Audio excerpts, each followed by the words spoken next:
Boa tarde, amigos. Mais uma vez estamos ao vivo e vamos trocar ideias sobre o que acontece neste país que me parece já surreal. Eu há tempos venho dizendo que o Brasil não vive numa realidade como o resto do mundo. O Brasil, ele vive na dimensão X, é uma dimensão própria. Há coisas que só acontecem aqui. Eu vou compartilhar aqui no meu perfil. Não me aguentei esperar até a noite, porque eu acho que assim como vocês, está todo mundo um tanto estarrecido com o julgamento que está acontecendo no TSE, que está claro para todo mundo que trata-se de um teatro. Não é um julgamento de verdade. Assim, pelo menos, é o que está me parecendo.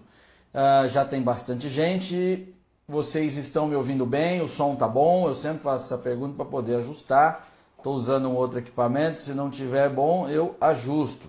Mas, continuando aqui, agradeço já a todos que estão chegando, peço que compartilhem também essa transmissão, como sempre, para a gente provocar mais e mais pessoas. A Sandra está perguntando, mais cedo hoje? Sandra, mais cedo, talvez eu faça à noite ainda, mas é que hoje eu tô indignado, tô sem paciência, tô até mantendo um sorriso no rosto, mas é uma reação de quase que de louco esta minha sobre isso. Então eu resolvi entrar ao vivo agora à tarde mesmo para poder extravasar um pouco, bater papo com vocês, porque fica difícil, está cada vez mais difícil acreditar no Brasil. É muito difícil, mas nós temos que acreditar sempre. Eu sou um dos que fala isso, às vezes perco paciência, como hoje mesmo, mas vamos lá. Vocês estão acompanhando aí esse julgamento. Eu acompanhei um pouco, tive dificuldade para começar a acompanhar, porque se vocês lembram, quem acompanhou aqui a minha transmissão no início da semana, eu disse, olha, eu tenho a impressão que vai acontecer uma marmelada, por causa disso, disso e disso, e que vão absolver. Bom, agora está cada vez mais claro, né? Depois de tanto debate, depois de tanta argumentação, tantos pormenores aqui, ali, acolá, argumentação processual, jurídica e tudo mais, tudo se encaminha para comprovar aquela suspeita de que o julgamento é um teatro, não é uma questão de direito. Não há mérito sendo discutido. Quando eu falo mérito, não estou falando tecnicamente no mérito da questão, porque isso vai haver ali. Mas não se busca ali, naquele julgamento, naquele debate, não se busca a verdade. Ali não se busca a realidade, não se busca apurar os fatos ou analisar os fatos para chegar a uma conclusão. O que está ocorrendo ali é uma disputa de poder, onde um grupo, por sua conveniência política, pensa de uma maneira, quer um determinado resultado, e um outro grupo, talvez também por conveniência política, ou também talvez por mérito, quer um outro resultado. É só isso que está acontecendo ali. Não há direito, não há realidade, não há nada.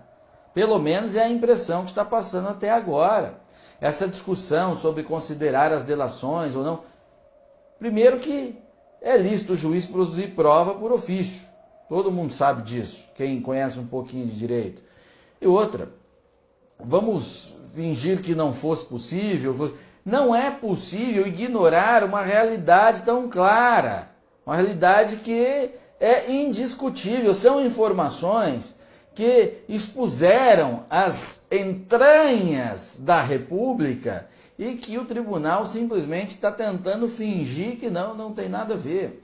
Veja, o resultado disso, de não incorporar essas informações das investigações todas que vieram à tona, a análise do caso no TSE, vai produzir um resultado final totalmente descolado com a realidade, ou seja, do ponto de vista de legitimidade, porque tem que ter isso também, a sociedade tem que compreender a justiça, esse é um ponto, o resultado pode ser completamente artificial, totalmente artificial. quando todo mundo sabe de uma coisa e o tribunal enxergou apenas outra.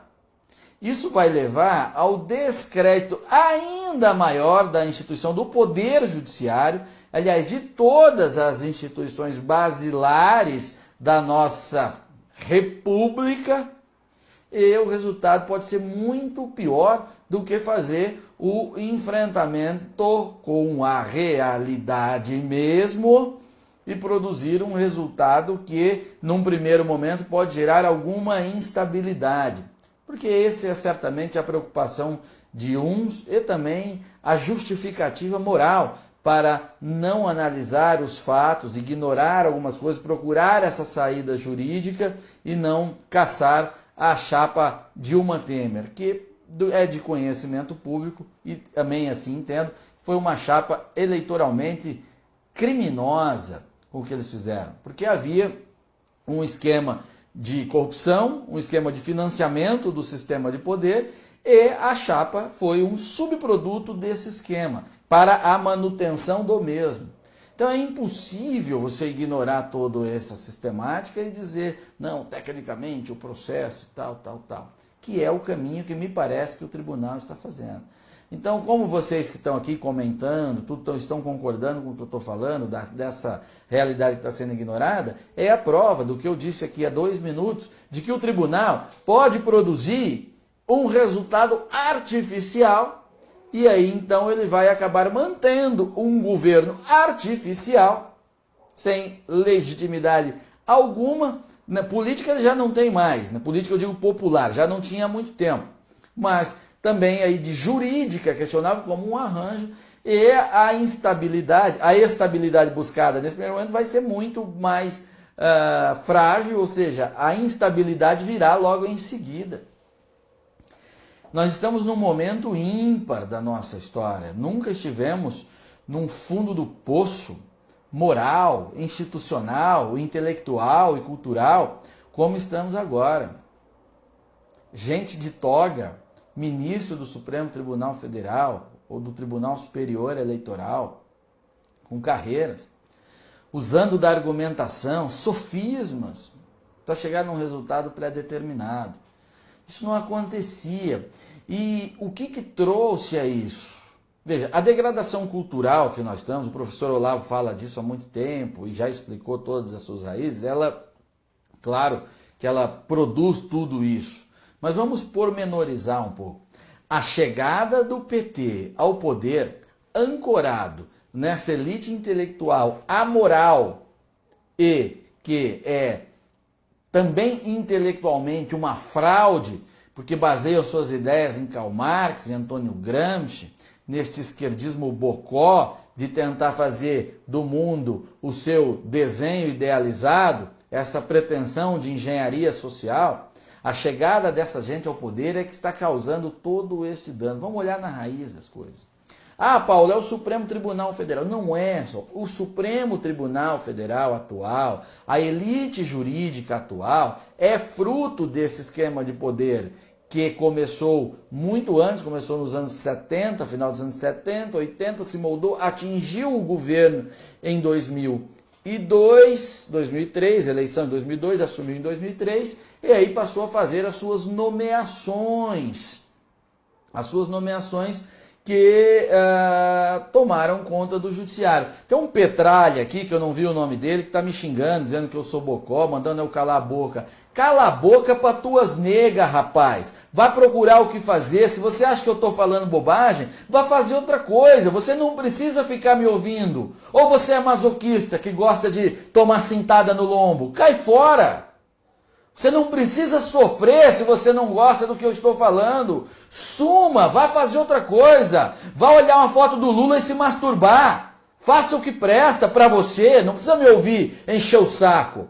Isso aqui é para quem está querendo entender. Todo dia eu tenho que dar um esculacho num petista vagabundo aqui. E eles não entendem. Isso aqui é para quem está tentando entender o Brasil, quem está querendo encontrar uma saída, quem está procurando o melhor para a nossa pátria, o melhor para a família, o melhor para as nossas crianças e um futuro. Para quem está vindo aqui para me atacar, para defender Lula ou PT, prepara o lombo porque a cinta come. Petista vagabundo aqui não é bem-vindo. Será assim sempre. Eu não quero vocês aqui. Não adianta vir me xingar. É só para tomar esculacho. E esse sujeito que me xingou agora, ele teve sorte que eu não vi o nome dele. Eu queria ver o nome dele para humilhá-lo pessoalmente mesmo, que é o que ele merece. Mas vocês que estão comentando podem procurar aí na linha dos comentários e responder este vagabundo que vem aqui xingar. Sai daqui, rapaz, vai procurar o Lula, o Fidel Castro, teus machos, tuas negas, a Maria do Rosário, e vai lá falar o que você quer para ela. Aqui não é bem-vindo. Enfim, retomando o raciocínio. Com a chegada do PT no poder, a ética que restava para a manutenção da democracia foi destruída. E aqui eu tenho que abrir um outro parênteses. Democracia pressupõe uma ética mínima de quem está participando do jogo democrático. Democracia é um sistema de que a minoria, ou o vencido, a maioria, faz as escolhas e o outro se submete a ela. Pressupõe uma ética de todos que estão envolvidos no jogo, de que todos querem o melhor, mas divergem no caminho. Isso está implícito quando você fala em democracia. Ocorre que, como o PT, a esquerda vermelha, é uma força revolucionária, a esquerda não é democrática, eles não estão aqui para a manutenção da democracia, eles estão para destruí-la, para tomar o poder total e manter-se no poder para sempre.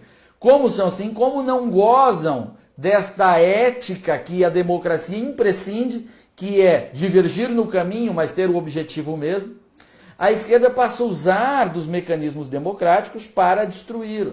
Então eles passam a fazer nomeações, por exemplo, para o Supremo Tribunal Federal, trabalhar politicamente para nomear gente do Superior Tribunal de Justiça, Tribunal Superior Eleitoral, enfim, toda a elite do Poder Judiciário, de qualquer poder, também do Poder Legislativo, do Poder Executivo, enfim, de gente que sirva aos seus propósitos, conscientes ou inconscientes.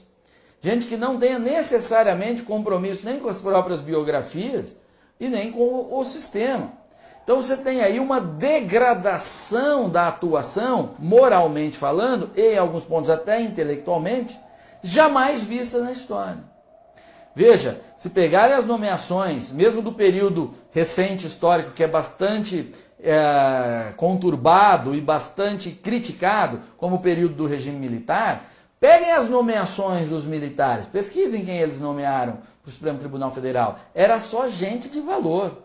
Não tinha nenhum cara que foi estagiário do Zé Dirceu, gente que tinha lá biografias contestáveis, obras bastante contestáveis. Não, eram pessoas que tinham muito respeito na sociedade. Gente que se importava com a própria biografia e com a sistemática do jogo, a busca por democracia e tudo mais. Eu não estou falando busca por democracia no combate ao regime militar, isso é outra coisa.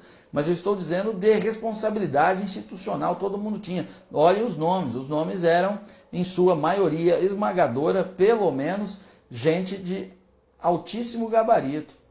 Como com a chegada do PT isso já cai, já começam os jogos. É óbvio que assim ia chegar um momento de que a coisa ia deixar de funcionar, porque não foi feita para funcionar, foi feita apenas para manter conveniências políticas. E o que nós estamos acompanhando hoje no TSE é o ápice da falência desse esquema de poder que remeteu a uma tomada cultural e institucional. É isso que nós estamos vendo hoje. Ministros fazendo um teatro, um jogando aqui, provocando ali, para o resultado que eles já sabem tudo, mas tem que cumprir apenas uma formalidade do julgamento para tentar enganar aqui os brasileiros da plateia. É assim. O TSE, o parlamento, toda a democracia brasileira, ela se transformou num teatro, mas um teatro horroroso. É um circo onde os palhaços não estão protagonizando. Os palhaços estão aqui, ó, na plateia. Todos nós assistindo a isso. Penso que não só triste, mas eu temo realmente para o futuro próximo do país, questão de paz mesmo, porque com um resultado artificial, as pessoas podem simplesmente não aceitar, e daí? Podem começar a surgir o quê? Grupos de força, grupos que não... Bom, já que não se respeitam a lei, não respeitam a Constituição, eu vou fazer eu a minha parte. Pode surgir, eu não estou defendendo que surja, estou fazendo uma análise de consequências que pode levar. Que é bom já explicar antes que as topeiras do PT que estão assistindo, gente que é mal intencionada, vai tentar distorcer as minhas palavras para dizer que eu estou pregando isso, aquilo ou acolá. Sabe? Então, é de uma gravidade que ninguém está se dando conta. Não se trata apenas de livrar um cara da cadeia, ou de absolver aquilo lá. O significado disso, o precedente que se abre para outros casos também, a desmoralização da corte e da própria presidência da República, é claro que não vai terminar bem. Numa análise mais aprofundada, se a gente ampliar o foco de tudo isso que está acontecendo, a conclusão é o seguinte: o sistema, e confirmando isso que está para acontecer no TSE, a conclusão não resta outra, é que a República de 1988, tudo bem que ela é fruto lá da de 1889, que era ilegítima, que foi fruto de um golpe, mas a República, o sistema republicano de 1988 acabou, faliu, não funciona. Porque todos os seus mecanismos previstos, inclusive para as crises políticas, para não gerar instabilidade ou reduzir a instabilidade, estão sendo colocados de lado. A lei, o ordenamento jurídico, que é construído para dar previsibilidade, estabilidade e garantias, está sendo jogado de lado.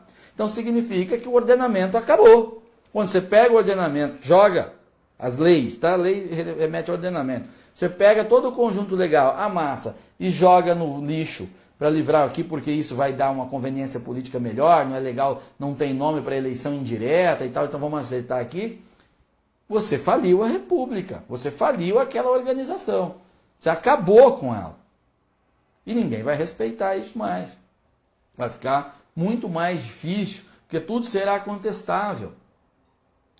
Então isso é muito grave. Eu não vejo, confirmando isso, como não acontecer em breve, eu não sei quando, e eu nem estou defendendo, eu estou fazendo uma leitura de que isso será inevitável. Que em breve nós tenhamos uma nova Constituinte. Não sei por quais caminhos, se vai ser por revolta popular, se vai ser por iniciativa do próprio Congresso, se vai ser por um milico em cima de um blindado, eu não sei. Mas se os caras estão embrulhando o ordenamento, jogando no lixo, é óbvio que outro ordenamento será necessário. E será exigido por alguém. E aí, é a saída? Pode ser que não. Com as mentes que nós temos, veja, com essa elite jurídica, digamos que se houvesse uma constituinte daqui a um ano, com essa elite jurídica que nós temos, com a elite política que nós temos, com a elite intelectual, acadêmica que nós temos, pode colocar a capa vermelha na nova Constituição. Entendem a minha preocupação agora? Ficou claro quando eu, há tanto tempo, vinha defendendo a preservação da Constituição, por mais que eu não gostasse dela, dessa de 88, porque com a falência de toda ela, com ela rasgada, destruída, o ordenamento jogado no lixo, vai ter que surgir outro. E surgindo outro agora, onde nós não temos, nós, direita, gente que quer o país de verdade, não temos ainda uma elite numerosa e que ocupa os cargos-chave e com condições de ocuparem uma Assembleia Constituinte, nós vamos ter que aguentar uma Assembleia Constituinte ainda mais vermelha e teremos uma Constituição de capa vermelha, com cota, com aquele monte de coisa que eles tentam fazer o tempo todo. Será a oportunidade de ouro. Então, aquele slogan que o Tiririca usava na campanha dele, pior que tá não fica, é uma grande mentira, é uma fraude. Pior que tá, pode ficar sim. Pode ficar muito pior. Acredite. Para quem ainda não entendeu, eu ilustro. Se você está na rua, sem nada, e só tem um cobertorzinho, não tem como piorar. Se te arrancarem o cobertor, pior. A nossa situação está semelhante. Estamos aí com um ordenamento para ser falido, destruído completamente, vai ter que surgir um outro, e nós ainda não temos uma elite preparada para fazer este embate nas instâncias necessárias. Porque, digamos que se convoquem uma Assembleia Constituinte aí em 1 ano, em 2 anos, em 3 anos, quem é que vai ganhar as eleições? Com todas as organizações sociais ainda vermelhas. Eles farão um número gigantesco. Nós vamos conseguir eleger um ou outro, mas eles farão um número gigantesco. E aí a coisa vai piorar muito. Por isso que nós precisávamos ganhar tempo para poder modificar as coisas para o caminho que a gente quer, que a gente entende melhor. Um Estado menos intervencionista, um Estado que preserve a família, aliás, que não invada as esferas da família, um Estado que não atribua tanto direitos, mas que atribua deveres para com a pátria, das pessoas de bem, das pessoas que querem, que dê condições de pessoas trabalhar e empreender livremente. Mas não. Se acontecer, nós estaremos indo para o caminho oposto. Estaremos indo muito provavelmente para o caminho de mais intervencionismo, mais paternalismo, mais direitos, direitos, direitos e direitos. Entende? Então, é complicado. A Edna comenta aqui, ela está sempre assistindo, a minha amiga, comenta aqui, Paulo, nós não temos mais tempo. Não, Edna, acho que você não entendeu. Acho que você não entendeu. A gente precisa ter mais tempo, porque se for agora, se a ruptura for toda agora, vai piorar para nós. Ah, e alguém grita, intervenção militar. Esqueça isso. Os militares só fizeram intervenção em 64 porque havia um dispositivo militar organizado pelo presidente da época. O próprio presidente falava isso. Então havia um sistema de força, além da esquerda armada. É diferente do cenário agora. E mais, também as pessoas às vezes idealizam os militares. Não é o militar idealizado. E se o exército for dominado por um militar de esquerda? Como é que faz? Vocês já pararam para pensar? Ou vocês acham que obrigatoriamente militar é de direita? Não, não é obrigatoriamente não. No exército brasileiro tem uma cultura muito mais forte, certamente, de direita. Na verdade, uma direita nacionalista. Né? Veja, o Hugo Chávez era militar, paraquedista do exército venezuelano. E ele subverteu as forças armadas todas e o povo venezuelano pode ir à rua o quanto quiser, que não vai acontecer nada, porque a última instância de poder, que é o uso da força, está nas mãos dos comunistas da Venezuela.